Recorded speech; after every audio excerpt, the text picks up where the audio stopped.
Está claro cómo funciona. Estamos aprendiendo. Estas audiencias, en gran medida, para nosotros son laboratorios donde se pone a prueba el sistema. Estamos demostrando que este sistema procesal penal, el sistema penal acusatorio, no resulta, como mucha gente lo piensa, más garantista que el sistema inquisitivo. En el caso concreto que preguntas sobre el sistema procesal aplicable, nosotros en la primera audiencia le dijimos al magistrado, magistrado, va por un camino equivocado. Y él dijo, puede que sí, puede que no, pero eso no lo puedo decidir ahora, eso lo voy a decidir en la etapa intermedia del proceso. Es decir, y yo te pongo un ejemplo. Cambiar de barca en el medio de un río.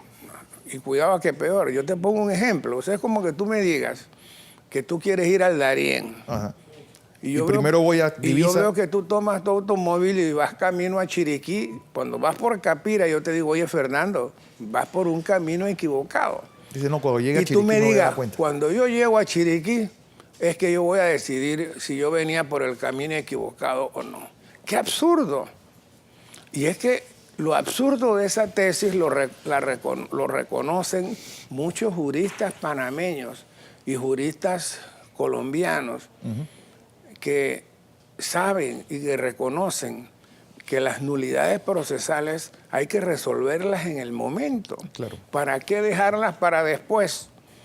Entonces, esas son las inconsistencias del sistema penal acusatorio, y que muchas veces la gente piensa que los diputados se blindaron con la ley 55.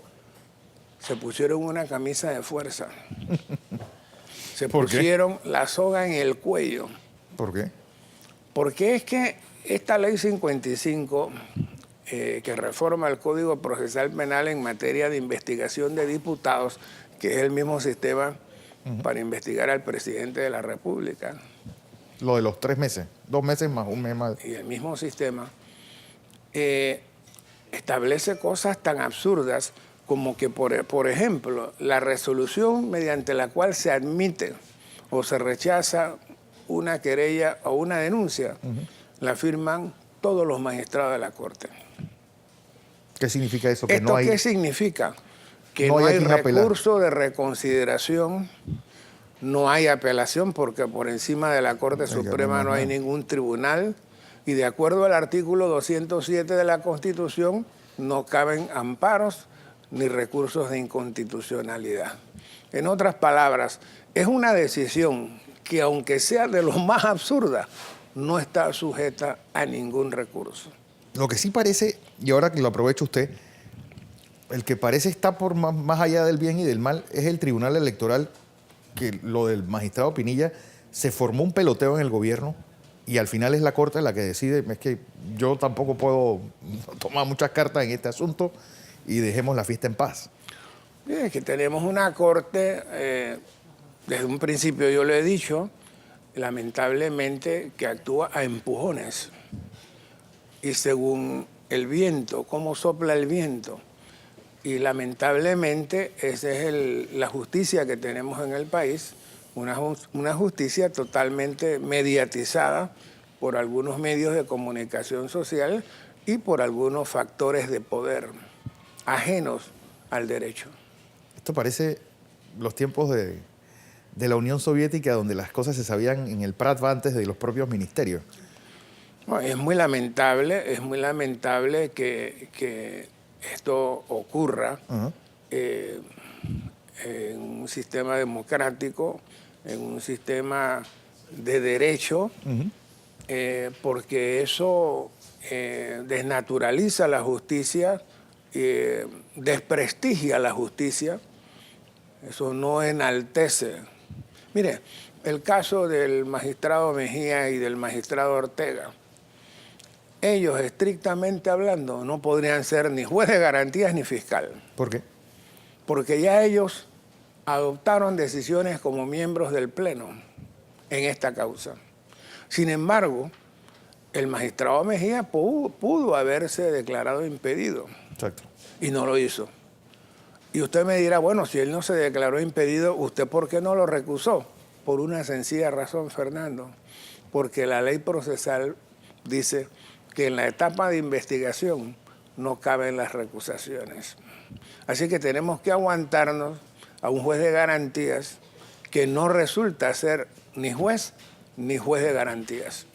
Que va a ser alguien totalmente, que ya lo ha dejado plasmado. Alguien que ya tiene posiciones que no va a contradecir por aquello de que errar es de humanos, pero reconocer sus errores es de sabios.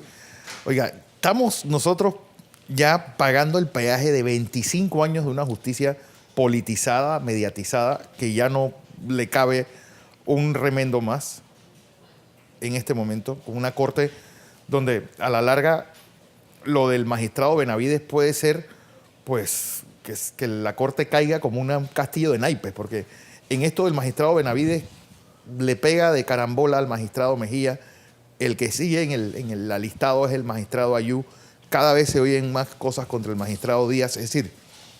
Mire, es que este sistema en que los magistrados de la Corte investigan y juzgan a los diputados y viceversa, ha llegado a un punto en que todos se están investigando mutuamente.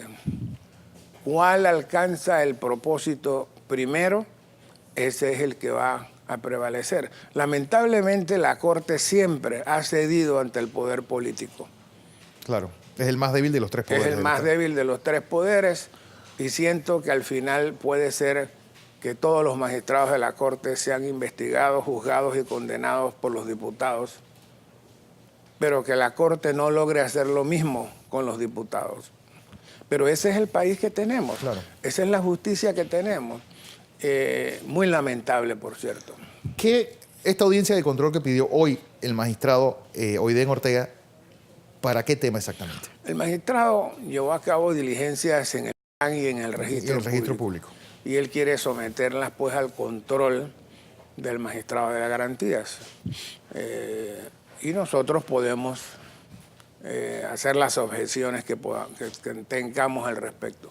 De las diligencias aquí en el registro público, ¿qué más o menos él estaba buscando? Estaba buscando propiedades de Ricardo Martinelli.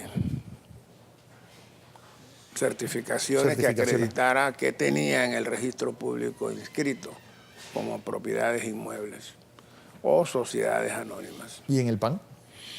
En el PAN, todo lo relativo a uno de los contratos de comidas deshidratadas. Esa es la información que ha obtenido y que está sometiéndola al control del magistrado de garantías. Y a la larga, todo este proceso solo está basado en la palabra de Giacomo Tamburelli. En una palabra obtenida bajo amenazas de parte de la fiscal Chevalier. Y mire, es paradójico, pero el fiscal Ortega parece que no se va a atrever a citar a Giacomo Tamburelli. ¿Por qué? ¿Se le caería todo el proceso? Se le cae el castillo de naipes. Y es probable que entonces lo pidamos nosotros, pues, ya que el fiscal es lo único que tiene, pero no se atreve a citarlo. Incluso habla de traspaso del proceso, ¿no? Traspasar todo lo que tiene que ver con caso ya como que se siga tratando en el juzgado donde está, pero no traerlo a este caso. Bueno, ese es otro problema sobre el cual hay mucha discusión, ¿no? Nosotros hemos planteado ayer que se está rompiendo la unidad procesal. O sea, por un solo hecho debe haber un solo proceso, no dos procesos distintos. Okay. Uno en la justicia ordinaria y otro en el pleno de la Corte, porque incluso podrían haber decisiones contradictorias. Sobre los mismos hechos y las mismas pruebas, un tribunal puede absolver y el otro puede condenar, y eso sería absurdo. Eso sería un absurdo total. Entonces, la unidad procesal obliga a que por un solo hecho deba haber un solo proceso. Y lo lógico, y ha ocurrido en el pasado, es que el tribunal de más alta jerarquía absorba el conocimiento de la causa en contra de las personas que en principio no debían ser juzgadas en ese tribunal. Ok. Don Rogelio, ¿Hoy a qué hora es A las 2 de la tarde. Igual que ayer. Bueno, ayer No, fue a las ayer 3. era a las 3. Hoy a las 2 de la tarde. Hoy es a las 2. ¿Y ustedes también van a presentar las objeciones inmediatamente o tienen que escuchar todo lo que diga el magistrado? Escucharemos y presentaremos, si ese fuera el caso, las objeciones. Don Rogelio, gracias por estar con nosotros. Rogelio Cruz Ríos, parte del equipo legal del expresidente Ricardo Martinelli, aquí en Les Noticias.